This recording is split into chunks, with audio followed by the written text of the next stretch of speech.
Praise lord. దేవునికి స్తోత్రం. అందరికీ వందనాలండి. ఈ రకంగా దేవుని కృపను బట్టి మరి ఒకసారి ప్రభు పేట మీ అందరికీ వందనాలు చేస్తున్నాను. ప్రియ సంగమా, పోయిన వారం వాక్యం చెప్పుకున్నాం. అలాగే వారానికి ఒకసారి ఈ వాక్యం మనం ఈ రకంగా చెప్పుకోవడం జరుగుతుంది. దేవుని మాటలు 4 మాటలు చెప్పుకొని దాని ప్రకారం జీవించాలని ఆ ఉద్దేశంతో, ఆ ఆలోచనతో, ఆ తలంపులతో, దేవుడిచ్చిన తలంపును బట్టి నేను ఈ రకంగా వారానికి ఒకసారి వాక్యం సిద్ధపాటు చేసుకోవాల్సి వస్తుంది. దాన్ని బట్టి చెప్పిన వాక్యం వృధా చేసుకుండా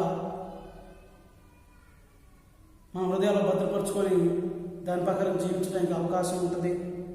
దేవుని కృప మనకు ఉంటుంది. కాబట్టి మీరందరూ గమనించి వాక్యాన్ని, ప్రతి వారం చెప్తున్న వాక్యాన్ని హృదయంలో భద్రపరుచుకొని దాని ప్రకారం జీవించాలని ప్రభు పేట మీకు మనం చేస్తున్నాను. అయితే ఈరోజు కూడా మనం కొన్ని నిమిషాలు దేవుని వాక్యం ధ్యానించుకున్నాము. ప్రియా దేవుని బిడ్డలారా,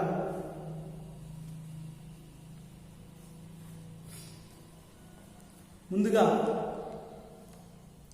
ద్వితీయోపదేశ కాండము 4వ అధ్యాయము 37వ వచనం.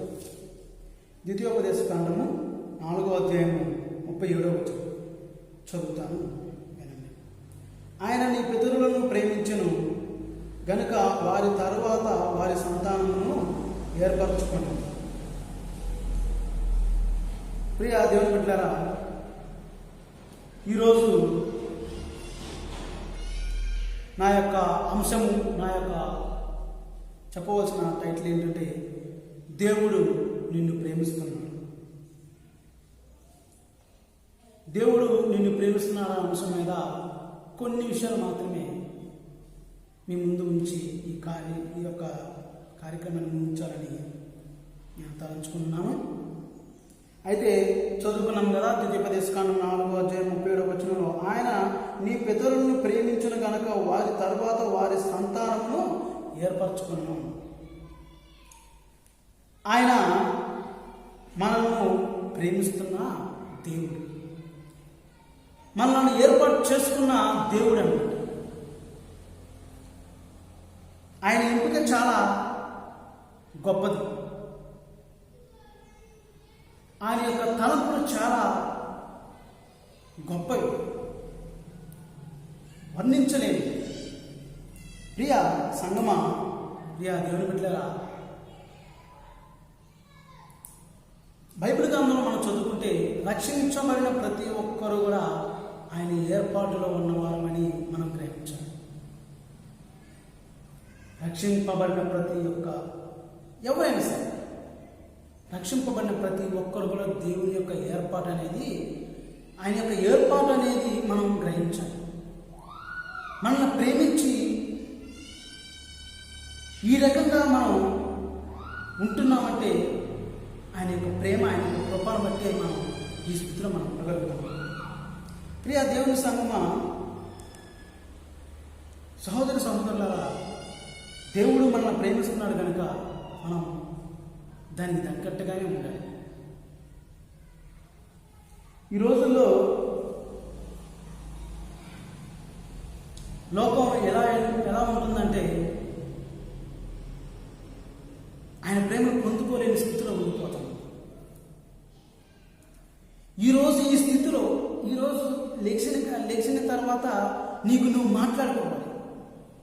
ప్రపంచంతో మాట్లాడే ముందు నీకు నువ్వు మాట్లాడుకోవాలి. నువ్వు ముందుగా లేవగానే దేవునితో మాట్లాడిన తర్వాత నీకు నువ్వు మాట్లాడుకోవాలి.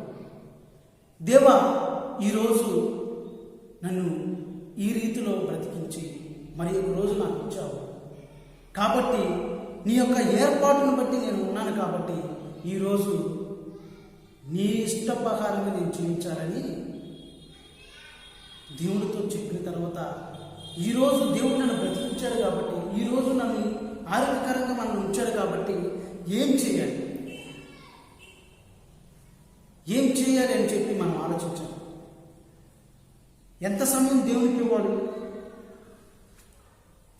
దేవుడు మనల్ని ప్రేమించి మరి ఒక రోజు ఇచ్చాడు కాబట్టి, మరి ఒక దినం, మరి ఒక సమయం మనకి ఇచ్చాడు కాబట్టి మనం ప్రశ్నించుకొని మనం మాట్లాడుకొని ఆ రకంగా ముందుకు వెళ్ళాలి.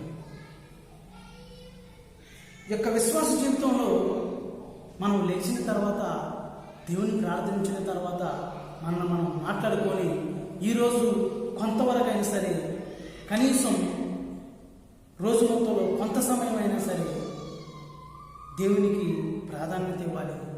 దేవుని మాటలు కొంతమందికైనా బోధించాలని ఒక ఆలోచన కలిగి ఉండాలి. అంతేకాని లెగ్సిన కాంచెని ఇష్టానుసారంగా జీవించడానికి ఎంత మాత్రమో హక్కుదారులు కాదు. ఈరోజు చూడనటువంటి వారు ఎంతోమంది ఉన్నారు. కానీ మనకు అవకాశం ఇచ్చాడంటే దేవుని యొక్క ఏర్పాటు, దేవుని యొక్క ప్రేమ, దేవుని యొక్క కృప మన పైన ఉన్నది కాబట్టి మరి ఒక రోజు మనం చూడగలుగుతున్నాం. నిన్నటి దినాన ఉన్నవారు ఈ రోజు మనకు కనిపించడం లేదు. ప్రియ దేవుని బిడ్డలారా, ప్రియ సంగమా, గమనించండి. మనం ఏ స్థితిలో ఉన్నామో మనకి మరి ఒక సమయం దేవుడు ఇచ్చాడంటే ఆయన ఏర్పాటుని మనం గ్రహించి దాని కొరకు మనం ఏం చేయాలనేది సిద్ధపాటు కలిగి ఉండాలి. అంతేకాని మన ఇష్టానుసారంగా జీవించడానికి ఎంత మాత్రమో వీలు కాదని ప్రభు పేరిట మీకు మనం చేస్తున్నాం. మనం పరీక్షించుకోవాలి, మనం మాట్లాడుకోవాలి. లేకవగానే ఏంటి ఈరోజు మనం ఏం చేయాలి, మన యొక్క పని బాటల్లో ఎంతవరకు మనం నడుచుకోవాలి, మళ్ళీ చీకటి పడే లోపల దేవునికి ఎంత సమయం ఇవ్వాలి, దేవుని కొరకు మనం ఏం చేస్తున్నాం, ఈరోజు ఏం చేసామని మళ్ళీ సాయంత్రం మనం పరీక్షించుకోవాలి. పడుకునేటప్పుడు కూడా ఈరోజు ఏం చేశాను,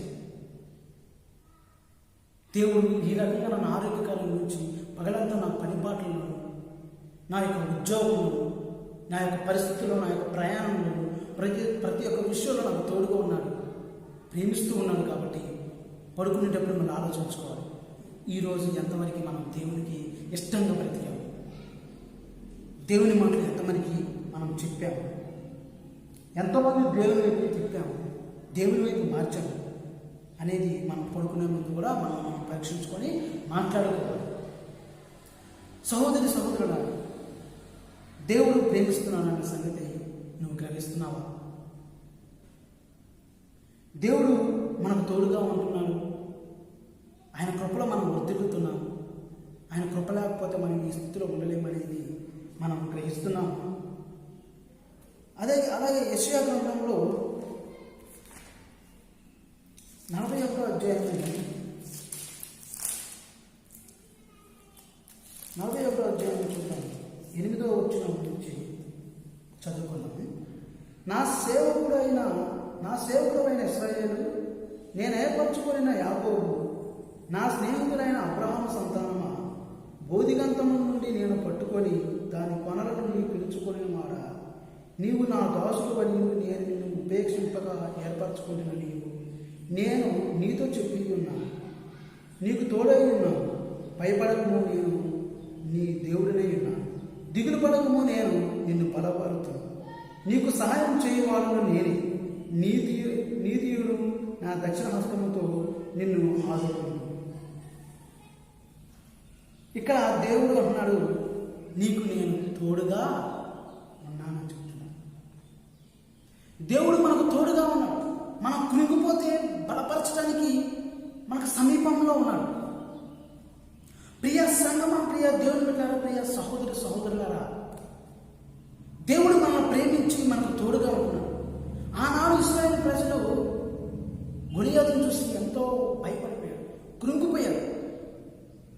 అలాగే ఇప్పుడున్న కాలంలో ఏ స్థితిలో నువ్వు ఉన్నావు, ఏ విషయంలో కృంగిపోతున్నావు, ఏ విషయంలో భయపడుతున్నావు, ఏ విషయంలో బాధపడుతున్నావు, దేవుడు నీకు తోడుగా ఉంటున్నావన్న సంగతి నువ్వు గ్రహిస్తున్నావా? దేవుడు నిన్ను బలపరుస్తాడన్న సంగతి నువ్వు ఆలోచిస్తున్నావా?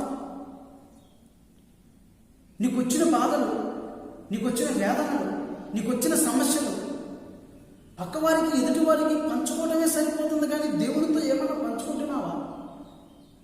దేవుడు నన్ను ప్రేమిస్తున్నాడు, నా యొక్క అవసరతలను, నా యొక్క వేదన, నా యొక్క బాధలు తీరుస్తాడని చెప్పి కొంచెమన్నా గ్రహిస్తున్నావా? కొంచెమన్నా ఆలోచిస్తున్నావా? ప్రియా దేవుని బిడ్డలారా, దేవుడు మనకు తోడుగా ఉన్నాడు. అలాగే మనం ఆయనతో వాదన పెట్టుకొని మనం బ్రతకగలమా? వ్యాజ్యమాలతో ఉండగలమా? దేవునితో వ్యాజ్యం ఆడగలమా? అసలు అంత హక్కు, అంత అర్హత మనకు ఉందా? ఆదివారం వస్తే ఆరాధనకు రాము.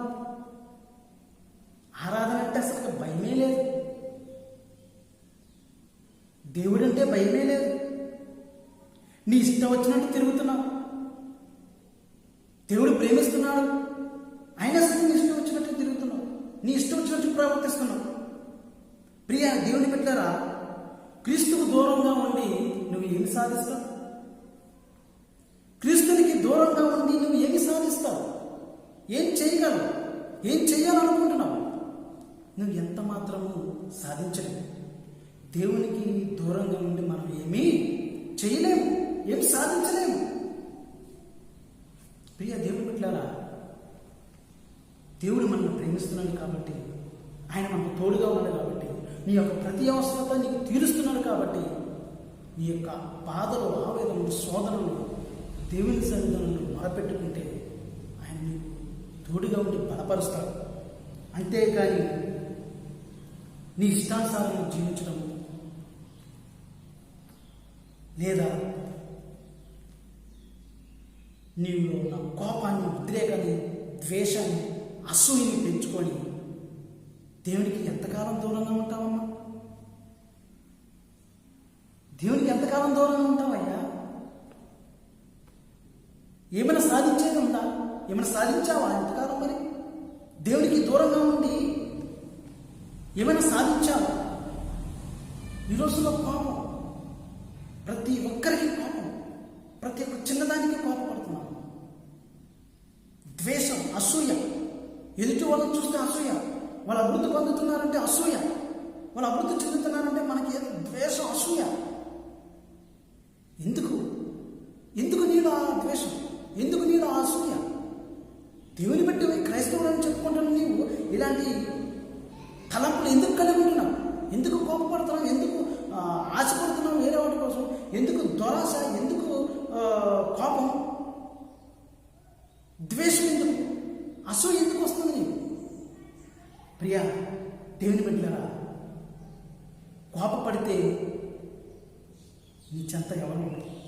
ప్రియ దేవుని సంగమా, ఒకసారి గమనించండి. కొంచెం అంత దూరంలో ఒక చెట్టు తగలబడుతుంది అనుకోండి, మంటతో తగలబడిపోతుంది. ఆ చెట్టు మీద ఏమైనా పక్షులు వాళ్తాయా? ఏమైనా జంతువులు దగ్గరికి వెళ్తాయా? పోనీ మనుషులు మనం ఏమైనా దగ్గరికి వెళ్తామా? ఆ చెట్టు కాలుతుంటే పక్షులు ఎందుకు వాళ్తాయి? వానం. అలాగే నీలో కోపం ఉన్నంత కాలము నీ దగ్గర ఎవ్వరు, అందరూ దూరం అయిపోతారు, నేను దూరపరుస్తారు. ప్రతి ఒక్కరూ నీకు సంబంధించిన వాళ్ళతో రక్త సంబంధులని ఎవరైనా సరే నేను దూరపరుస్తారు. నీలో ఉన్న కోపాన్ని, నరకానికి కోపం ఉంది, ఇక్కడే నిన్ను దహించి వేస్తుందన్న సంగతి గ్రహిస్తున్నావా ప్రియా సహోదరి, సహోదరుడు? ఎందుకు కోపం? ఎందుకు అసూయ? వారి కొరకు ప్రార్థన చేయండి. నా కోపం తగ్గాలి, నా కోపపడకూడదని చెప్పి ప్రార్థన చేయండి. అంతేగాని ఎదుటి వాళ్ళని చూసి అసూయ పొందటం కానీ, కోపం పొందటం కానీ, ఇలాంటి సాతాను ఊళ్ళో పడమాకండి. ప్రియ దేవుని బిడ్డలారా, కోపం వల్ల తన కోపమే తనకు శత్రువు అన్న. కాబట్టి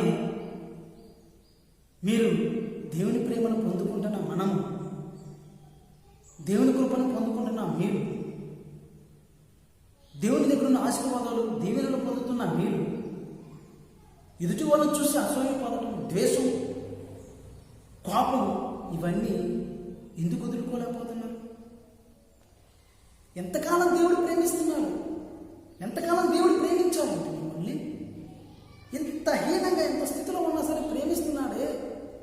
జాగ్రత్తగా గమనించండి. దేవుడు నీతోనే మాట్లాడుతున్నాడు. దేవుడు ప్రేమిస్తున్నాడు కదా అని చెప్పి నీ ఇష్టానుసారంగా జీవిస్తే దేవుని యొక్క ఒక రోజు వస్తుంది. అప్పుడు నువ్వేమీ చేయలేవు. నువ్వేమీ చేయలేవు. నీ బ్రతుకు ఎటువైనా ఏమైపోతుందో తెలియదు. ఎంతవరకు నీ యొక్క జీవితం ఏమైపోతుందో తెలియదు. ప్రియ దేవుని బిడ్డలారా, అలాగే కోపము, ద్వేషం, అసూయ మనలో లేకుండా ప్రార్థన చేసుకోండి. అలాంటి నాకు వద్దు ప్రభు అని చెప్పి ప్రార్థన చేయండి. అలాగే యెషయా 41:6 చూస్తే 6 అంటారు కదా, వారు ఒకరినొకరు సహాయం చేసుకుంటూ ధైర్యం వహించమని ఒకరినొకరు చెప్పుకుందరు అంటారు. ప్రియ దేవుని బిడ్డలారా, మనం అంటాము వారికి వారు సహాయం చేసుకుంటున్నారు, నాకెవరో సహాయం చేయట్లేదు. ఆ కులస్తులు సహాయం చేసుకుంటున్నారు, నాకెవరో సహాయం చేయలేదు. ఆ మతస్థులు సహాయం చేసుకుంటున్నారు, నాకు ఎవరో సహాయం చేయటం లేదు. వాళ్ళు ధైర్యపరుచుకుంటున్నారు, వాళ్ళు అభివృద్ధి పరుస్తున్నారు కానీ అభివృద్ధి పొందుతున్నారు కానీ నాకెవరో సహాయం చేయట్లేదు అని చెప్పి కురిగిపోతున్నావా నీవు? దేవుడు నమ్ముకున్నా నువ్వు దేవుని వైపు చూడు. దేవుడు నీకు సహాయం చేస్తాడు. గ్రహిస్తున్నావు?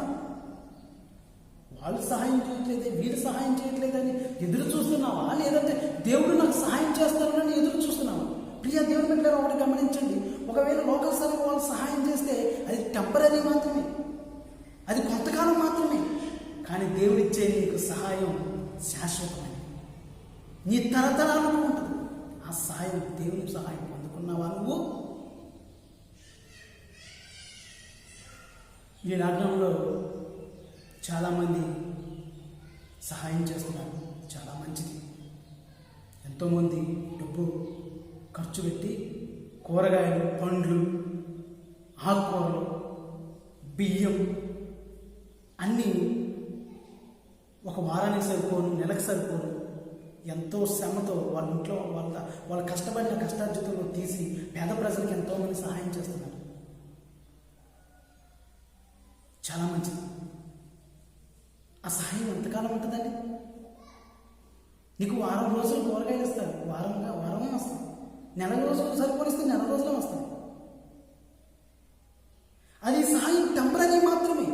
ఆ సిచ్యువేషన్లో దేవుని సన్నిధికి వచ్చి దేవునికి ప్రార్థన చేస్తే నీకు శాశ్వతమైన సహాయం, నీకు విలువ కట్టిన సహాయం చేస్తారు. ఉందా నీకు ఆ తెగింపు? లేదంటే వాళ్ళు సహాయం చేస్తారు, వీళ్ళు సహాయం చేస్తారని ఎదురు చూస్తున్నావా? ప్రియ దేవుని బిడ్డ, ఎవరో సహాయం చేస్తారని ఎదురు చూస్తున్నావా? లేదా దేవుని సహాయం కోసం ఎదురు చూస్తున్నావా? ఈ రోజుల్లో దేవుని సహాయం పొందుకున్న వాళ్ళు ఎంతమంది అండి? దేవుని ప్రేమ పొందుకుంటున్న వారు ఎంతమంది? దేవుని కృపలో వర్ధిల్లుతున్న వారు ఎంతమంది? దేవుడు ఎంతోమందిని ప్రేమిస్తున్నాడు, కనికరం చూపిస్తున్నాడు, కృప చూపిస్తున్నాడు, ఆయన రెక్కల కింద మనం భద్రపరుస్తున్నాడు, ఎంతో సహాయకారంగా ఉంటున్నాడు, ఎంతో సహాయం చేస్తున్నాడు. కానీ మనం దేవుని వైపు తిరగటం లేదు, అది గమనించటం లేదు, అది మనం గ్రహించటం లేకపోతున్నాం. ప్రియ దేవుని బిడ్డలారా, మనం ఎంతవారికి ఎదుటివారు ఏం సహాయం చేస్తారా అనేది ఎదురు చూస్తున్నాం. కానీ ఒక్కసారైనా దేవుని సన్నిధిలోకి వచ్చి ప్రార్థన చేస్తున్నావా? ఒక్కసారైనా దేవుని సన్నిధిలోకి వచ్చి ప్రార్థన చేస్తున్నావా? దేవా నాకు ఈ సహాయం కావాలి, దేవా నాకు ఈ అవసరం కావాలి అని చెప్పి ఒక్కసారైనా అడుగుతున్నావు? లేదంటే అంత అయిపోయిన తర్వాత దేవుని సన్నిధికి వస్తున్నావు? నీకేమన్నా ఎప్పుడైనా సరే ఒక అనారోగ్యం వచ్చిందంటే ముందు ఎవరిని సంప్రదిస్తున్నావు? ఎవరికి చెప్పుకుంటున్నావు? ఇంటి పక్కన వాళ్ళకా? డాక్టర్లకా? హాస్పిటల్కి వెళ్ళి డాక్టర్లకు చెప్పుకుంటున్నావా? లేదంటే మొదటగా దేవునికి చెప్పుకుంటున్నావు? ఎవరికి చెప్పుకుంటున్నావు? నీ యొక్క బాధలు, శోధనలు, నీ యొక్క అవసరతలు, నీ యొక్క అనారోగ్యాలు ఎవరికి చెప్పుకుంటున్నావు? పోస్ట్ దేవునికి చెప్పుకోకుండా అంతా అయిపోయిన తర్వాత ఇంటి పక్కన వాళ్ళు, అటుపక్క వాళ్ళు, ఇరుగు పొరుగులు, అలాగే డాక్టర్లు మా వల్ల కాదని చెప్పిన తర్వాత అప్పుడు దేవుడి చెంతకు వస్తున్నాం. ఏం తెలియలేదు అప్పుడు? అంతకుముందు తెలియలేదండి మీకు? దేవుడిని ప్రేమిస్తున్నాడు, దేవుడు నా మీద కనికరం చూపుతున్నాడు, ఎంతో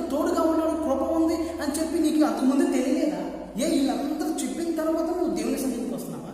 వీళ్ళందరూ చెప్పిన తర్వాత నీకు దేవుడు గుర్తుకు వస్తున్నాడా? ముందెందుకు గుర్తు రావడం లేదు? మరి ఆ తర్వాత వెళ్ళి మళ్ళీ మొరపెట్టుకోవాల్సిన అంత బాధ ఏంటి? ముందే మొరపెడితే నువ్వు వెళ్తున్న సమయానికి నీకు అనారోగ్యం వచ్చిందనుకోని ముందుగా దేవుడికి మొరపెట్టుకొని నువ్వు హాస్పిటల్కి వెళ్తే అక్కడ నీకు దేవుడు ఎన్నో విలువ కట్టలేని మాటలు చెప్పి మందులు ఇచ్చి నిన్ను స్వస్థపరచగలరు కదా. ఏం ఆలోచిస్తున్నావు దేవుని ప్రియ సంగమా? దేవుని బిడ్డలారు ఏం ఆలోచిస్తున్నారు? ప్రియ సంగమా, మనం ఒకసారి గ్రహించాలి. దేవుడు మనల్ని ప్రేమిస్తున్నాడు అన్న సంగతి మనం గ్రహించాలి. ఆయన కృప మన పైన ఉన్నదని చెప్పి మనం గ్రహించాలి. చాలా జాగ్రత్తగా దేవుడు మనల్ని ప్రేమిస్తున్నాడు. ఆ ప్రేమ మనం పొందుకోవాలి. పొందుకుంటున్నావా మనం? అస్సలు లేదంటే వాళ్ళ కోసం వీళ్ళ కోసం ఎదురు చూస్తున్నావా? గమనించిన ప్రియ సహోదరి సహోదరు, దేవుని సహాయం పొందుకుంటున్నావా? శాశ్వతమైన సహాయం పొందుకుంటున్నావా? ఈ క్షణమే ఆలోచించండి.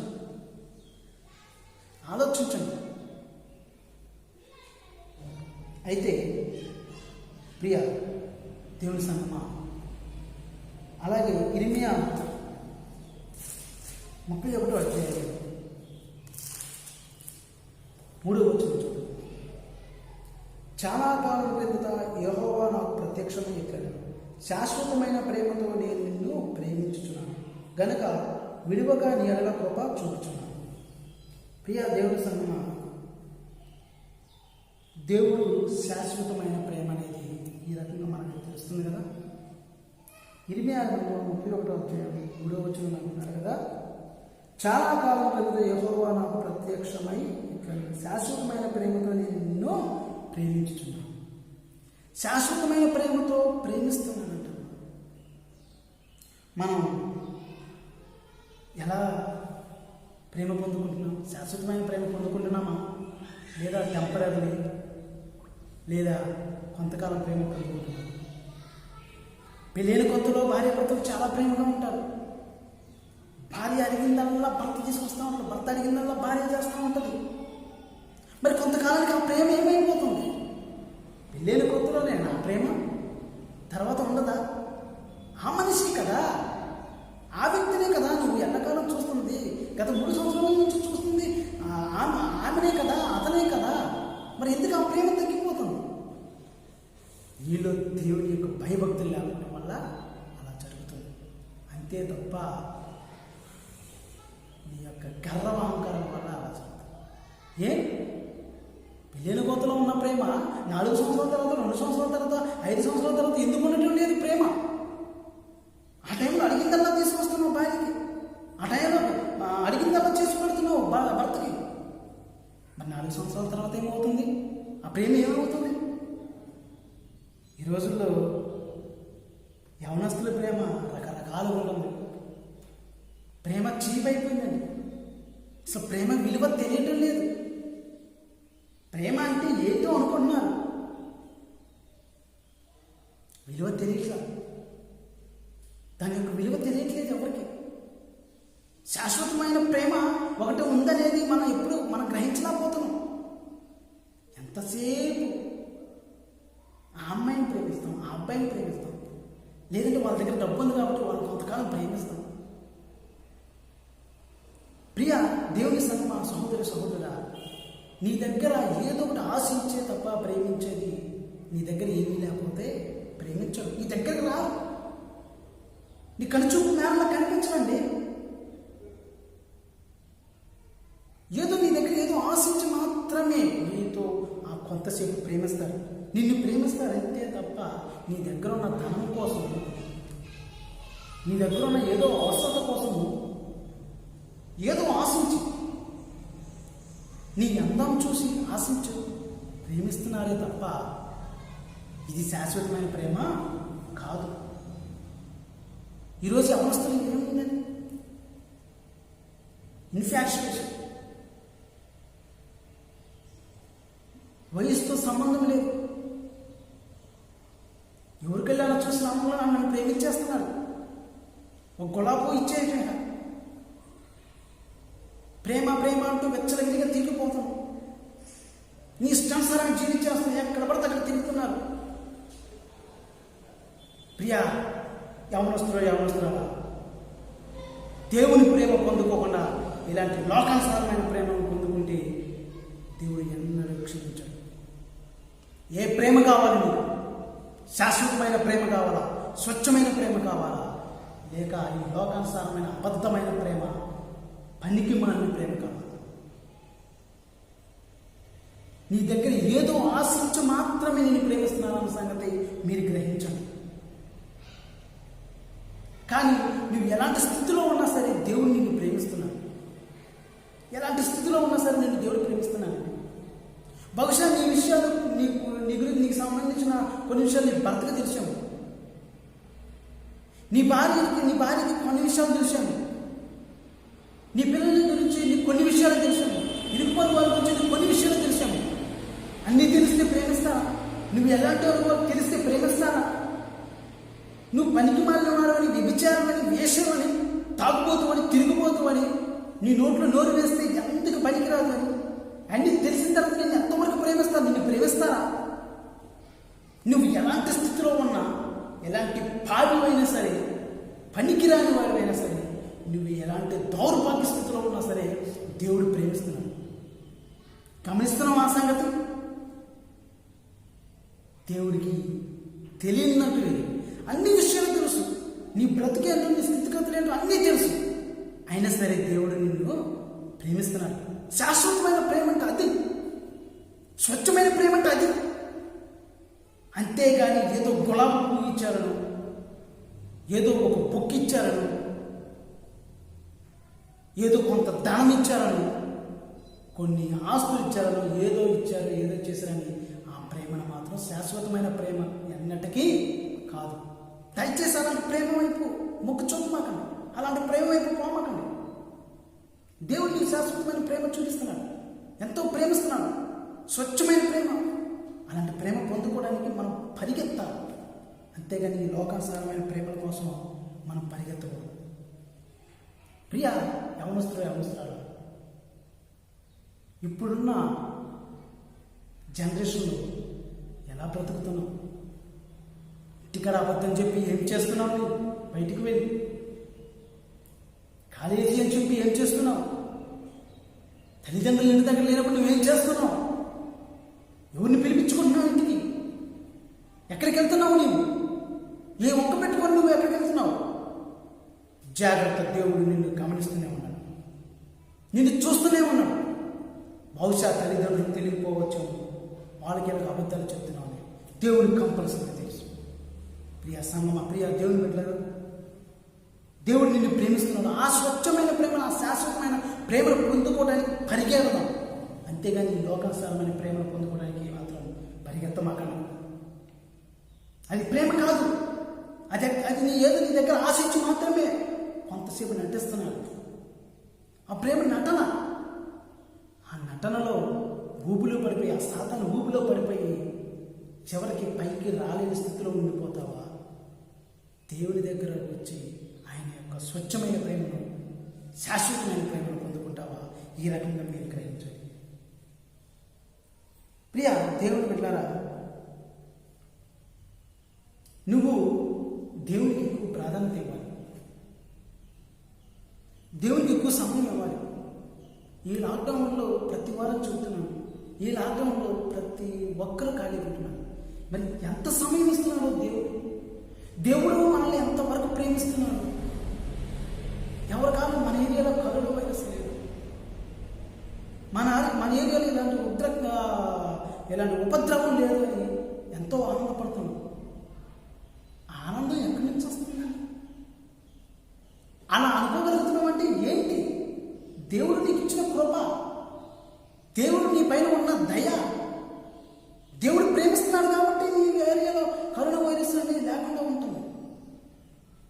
కొన్ని చోట్ల ఎంతోమంది మరణిస్తున్నారు, చనిపోతున్నారు. మరి నా స్థితిలో ఉంచలేదు కదా. దేవుడు ప్రేమిస్తున్నాడు సంగతి కనీసం ఈ సిచ్యువేషన్లో, ఈ టైంలో నువ్వు గమనిస్తున్నావా? ఈ టైంలో నువ్వు గ్రహిస్తున్నావా? దేవుని పని చేయడానికి మాత్రం వెనకాల. నీ లోపల ఏదైనా పని చేయాలనుకోండి, పరిగెడతా ఉంటాం, దానికి ఆటంకాలు పెట్టాం, సనుక్కోం, గొనుక్కోం, కారణాలు చెప్పం. కానీ దేవుని సన్నిధికి వచ్చేసరికి, దేవుని ఆరాధనకి వెళ్ళాలనేసరికి, ఆదివారం వచ్చేసరికి, లేదంటే దేవుని పని ఏదైనా చేయాలనేసరికి ఎక్కలేని సాకులు, ఎక్కలేని సనుక్కోవడం, ఎక్కలేని పనులు వచ్చేస్తూ ఉంటాయి.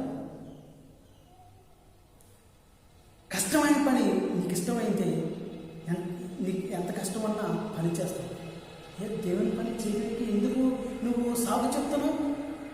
దేవుని సన్నిధానికి రావడానికి ఎందుకు సాగు చెప్తున్నావు? ఎందుకు కారణం చెప్తున్నావు?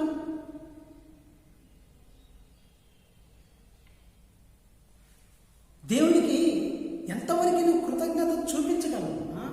ఎంతవరకు కృతజ్ఞత చూపించగలవు? ఇంకెంతకాలం నీ ఇష్టానుసారం జీవిస్తావు? ఇంకెంతకాలం? ఎప్పుడు తెలుసుకుంటావు? ఎప్పుడు వస్తావు దేవుని చెంతకి? ప్రతి క్షణం నీ కోసం పరితపిస్తున్నాడు దేవుడు. నా కుమారుడు, నా కుమార్తె ఎప్పుడు వస్తారు నా దగ్గర? నేను ఎప్పుడు వాళ్ళని దీవెనకరంగా, ఆశీర్వాదకరంగా నా యొక్క పరలోక రాజ్యంలో ఎప్పుడు ఉంచాలని చెప్పి ఎంతో పరితపిస్తుంటే, నీవు నీ ఇష్టానుసారంగా జీవిస్తాను, ఎవరో చూడట్లేదని చెప్పి జీవించేస్తాను. దేవుడు ప్రేమిస్తున్నానన్న సంగతి నువ్వు గ్రహించలేకపోతున్నావు. దేవుని కృప మన పైన ఉన్నది, దేవుని దయ మన పైన ఉన్నది, దేవుని రెక్కల క్రింద మనం భద్రంగా ఉన్నాం అన్న సంగతి మనం గ్రహించలేకపోతున్నాం. ఎందుకు నీ ఇష్టానుసారంగా జీవిస్తున్నావు? ఇంకెంతకాలం జీవిస్తావు? ఎప్పుడు తెలుసుకుంటావు దేవుని యొక్క ప్రేమ? ఎప్పుడు తెలుసుకుంటావు దేవుని యొక్క కృప? ఎప్పుడు పొందుకుంటావు దేవుని యొక్క ఆశీర్వాదాల దీవెనలు? ఎప్పుడు వెళతాము మనం పరలోక రాజ్యానికి? ఎలా వెళతాము? ప్రియా దేవుని బిడ్డలారా, నీవు ఈ లోకంలో ఉన్నంతకాలం నీ మనసుకు నువ్వే క్వశ్చన్ వేస్తావు. అంతేగాని వాళ్ళ మీద వీళ్ళ మీద నిందలేయటం కానీ, దేవుని చర్చి అలాగే మందిరానికి రావాలన్నా, ఆదివారం చర్చికి రావాలంటే సాకులు చెప్పడం కానీ, ఎదుటివారి మీద సనుకోవడం, కొనుక్కోవడం, దురాశ, కోపం ఇలాంటి చూపించడం కానీ దయచేసి ఎప్పుడు చేయమని, ఎదుటి వాళ్ళని హింసించమని, ఎదుటి వాళ్ళని అవమానపరచమని, ఇబ్బంది పెట్టమని. అది క్రైస్తవ లక్షణం కాదు.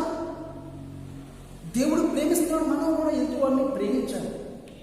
అంతే తప్ప నీ ఇష్టానుసారంగా ఉండటానికి వీలేదు.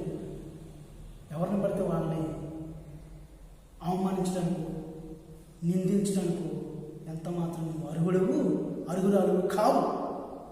గమనించండి, దేవుడు మనం ప్రేమిస్తున్నాడు.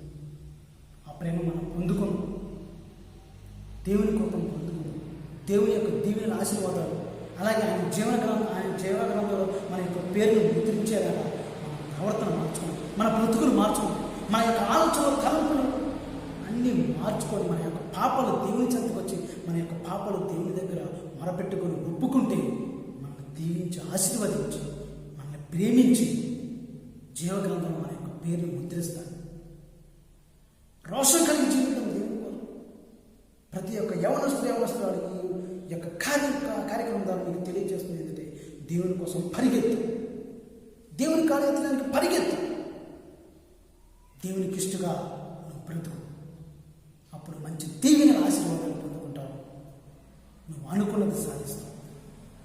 అంతేకాని నీ ఇష్టానుసారం జీవించి ఆదివారం వచ్చేసరికి దేవాదేవాని కన్నిటికి ప్రార్థన చేసి ప్రయోజనం లేదు. ఎంత మాత్రం